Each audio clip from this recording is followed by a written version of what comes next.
Iran ने ऐलान किया है कि जब तक अमेरिका से समझौता फाइनल नहीं हो जाता है तब तक वो अपने परमाणु अड्डों में किसी को जांच नहीं करने देगा।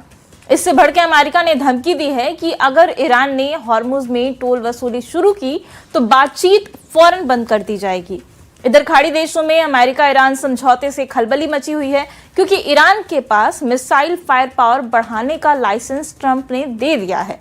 ऐसे में ईरान जल्द ऑपरेशन जंबो लॉन्च कर सकता है और इसकी तैयारी में है, जिसके निशाने पर 12 दुश्मन देश बताए जा रहे हैं।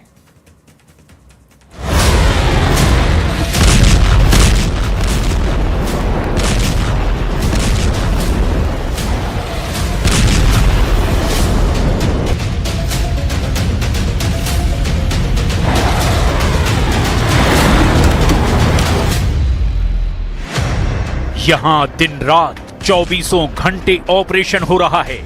तस्वीरें इसकी गवाह हैं। इजराइल ने युद्ध जारी रखा है। लेबनान और गाजा दहल रहे हैं। लेकिन इजराइल जितने बम फोड़ रहा है, ट्रंप का ग्राफ डाउन हो रहा है। 36 देशों में हुए सर्वे में ट्रंप को भरोसे के लायक नहीं माना गया है। 36 देशों ने ईरान से कहा ट्रंप भरोसे के लायक नहीं है।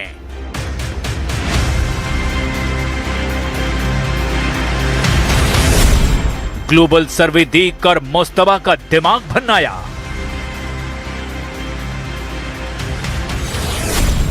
ईरान की धमकी, वसूलेंगे टोल, जो करना है कर लो।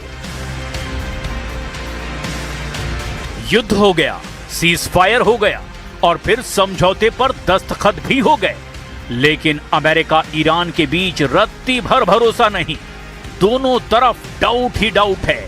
ईरान का दावा है हॉर्मुज में टोल वसूला जाएगा। अमेरिका कह रहा है कोई टोल नहीं ले सकता। ईरान कह रहा है अपने एटमी प्रोग्राम को बंद नहीं करेगा। अमेरिका कह रहा है ईरान के परमाणु प्रोग्राम का खात्मा होगा। इससे अलग इजराइल अभी भी वॉर मोड में है। इजराइल हमले बंद नहीं कर रहा है। इजराइल ने तो ऐलान कर दिया है कि लेबनान से 1 इंच पीछे हटना भी उसे मंजूर नहीं है। צה"ל נערך בקו ואנחנו לא נסוגים. הודענו שבכל מקרה אנחנו לא נסוגים, ונכון לרגע הזה, וזה הישג מדיני, אין דרישה אמריקאית מישראל לסגת מלבנון. ट्रंप ने युद्ध रोकने के लिए ईरान की हर शर्त मान ली है। उन्होंने ईरान को हर्जाना देने, मिसाइलें बनाने, एटमी ईंधन बनाने का लाइसेंस दे दिया है। लेकिन ट्रंप के इस कदम से खाड़ी देशों में खौफ और बढ़ गया है, क्योंकि ईरान ने दुश्मनों से बदला लेने का वायदा कर रखा है। ईरान जो कहता है वो करता भी है। 39 दिनों का युद्ध ट्रेलर है। 12 देशों से असली युद्ध है। ईरान का ऑपरेशन खैबर शुरू।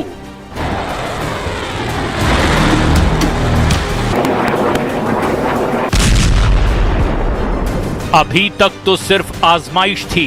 ईरान ने अमेरिका, इजराइल को आजमा लिया।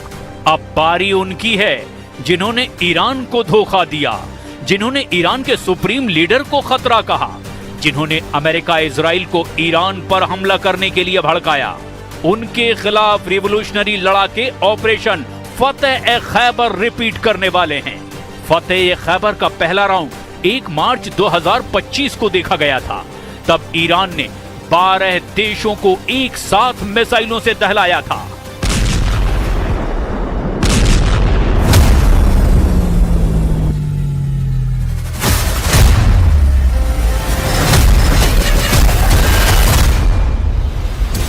कुवैत, कतर, संयुक्त अरब अमीरात, बहरीन, जॉर्डन, इराक, सऊदी अरब, सीरिया, ओमान और तुर्की के साथ ईरान की मिसाइलों का तांडव इजराइल ने भी देखा था। इतना ही नहीं, ट्रंप को चौंकाते हुए ईरान ने साइप्रस को भी रॉकेट की मार से दहला दिया था।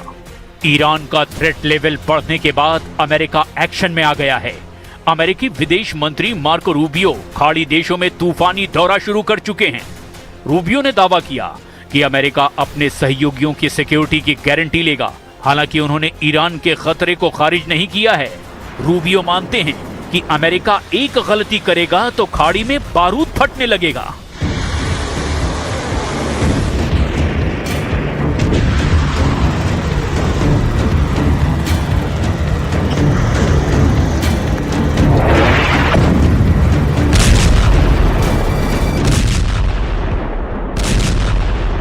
We're not going to do anything that undermines the security of our allies, our long-standing allies in the region. So I think that's something that our partners believe when we say, because we're doing it. Marco Rubio संयुक्त अरब अमीरात, Kuwait और Bahrain का तूफानी दौरा कर रहे हैं। Rubio का कहना है कि ईरान अगर हॉर्मुज में टोल वसूली का प्लान बना रहा है तो समझौता वार्ता फौरन कैंसिल कर दी जाएगी। उधर ट्रंप ने नेटो चीफ मार्क रूटे को जमकर फटकार लगाई है। ट्रंप ने खाड़ी देश में नेटो के समर्थन न मिलने का दुखड़ा फिर रोया है। उन्होंने रूटे से कहा कि नेटो को अब अपनी लॉयल्टी साबित करनी होगी। But I just want loyalty. You know, we're so loyal to them. We're always fighting for them. We have thousands of troops all over Europe. Trump अच्छी तरह से जानते हैं कि ईरान का मसला अभी सुलझा नहीं है, ना ही ये जल्द सुलझने वाला है, क्योंकि ईरान को अभी दुश्मनों से बदला लेना है। ईरान सबसे पहले बहरीन को टारगेट बना सकता है, क्योंकि बहरीन को ईरान अपना हिस्सा मानता है। दरअसल ईरान जब फारस हुआ करता था तब बहरीन उसका हिस्सा था। 12 नवंबर 1957 को ईरान के शाह रजा पहलवी ने बहरीन को 14वां राज्य घोषित किया था। इसके कई साल बाद 1970 में संयुक्त राष्ट्र के दखल के बाद बहरीन आजाद देश बना। ईरान में इस्लामिक क्रांति के बाद बहरीन को फिर से वापस लेने की मांग तेज हुई। साल 1981 में बहरीन के सुन्नी शासकों ने ईरान पर तख्ता पलट के आरोप तक लगाए थे, लेकिन जैसे ही खाड़ी में अमेरिका की एंट्री हुई, सारे समीकरण ही बदल गए। अमेरिका ने बहरीन में अपने 5वें जंगी बेड़े का मुख्यालय बनाया। 1 जुलाई 1995 को यूएस फोर्स ने 5th फ्लीट का मुख्यालय मनामा में एक्टिव कर दिया। अमेरिका के हथियारों की तैनाती के बाद से बहरीन का डर कुछ कम हुआ, लेकिन 2026 की जंग में जिस तरह ईरान ने अमेरिका के सैन्य अड्डों को दहलाया, उसके बाद अब फिर से बहरीन जैसे ईरान के दुश्मनों की धड़कनें बढ़ी हुई हैं, क्योंकि स्ट्रेट ऑफ हॉर्मुज को लेकर के फिर से युद्ध का माहौल बनता जा रहा है। ईरान ने हॉर्मुज गलियारे से अलग ऑयल रूट बनाने की पहल का विरोध किया है। ईरानी नेवी ने धमकी दी है कि हॉर्मुज की जगह दूसरे तेल रूट बनाने की कोशिश का जवाब दिया जाएगा। नए रास्ते से गुजरने वाले तेल टैंकरों को ईरान ने उड़ाने की धमकी दे दी है।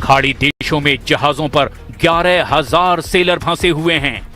सैकड़ों तेल के टैंकर हॉर्मुज स्ट्रेट में फंसे हुए हैं। अगर अमेरिका ने ईरान पर ज्यादा प्रेशर डाला तो रिवोल्यूशनरी नेवी फिर से बारूदी तांडव शुरू कर सकती है। ईरान पूरी दुनिया को अपनी अंडरग्राउंड मिसाइल सिटी दिखा चुका है।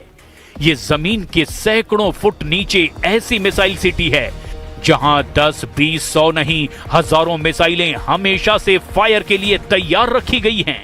इन मिसाइलों में ईरान की इमाद मिसाइल है, सेजिल मिसाइल है, खैबर शिकन है और हज कासिम जैसी बहुत ही खतरनाक मिसाइल भी शामिल है। ऐसी कई मिसाइल हैं जो ईरान इजराइल पर फायर कर चुका है। ईरान एक बार फिर बता रहा है कि उसे छेड़ने की कोशिश की गई तो ये मिसाइल और ड्रोन हजारों की तादाद में फायर किए जाएंगे। इनके टारगेट पर इजराइल और अमेरिका के अड्डे होंगे। 12 दुश्मन देश होंगे जिन्हें ईरान जलाकर राख कर देगा। लेकिन इजराइल ईरान के इन हथियारों से बेखौफ है। इजराइल ने ट्रंप के रोकने के बाद भी हमले बंद नहीं किए हैं।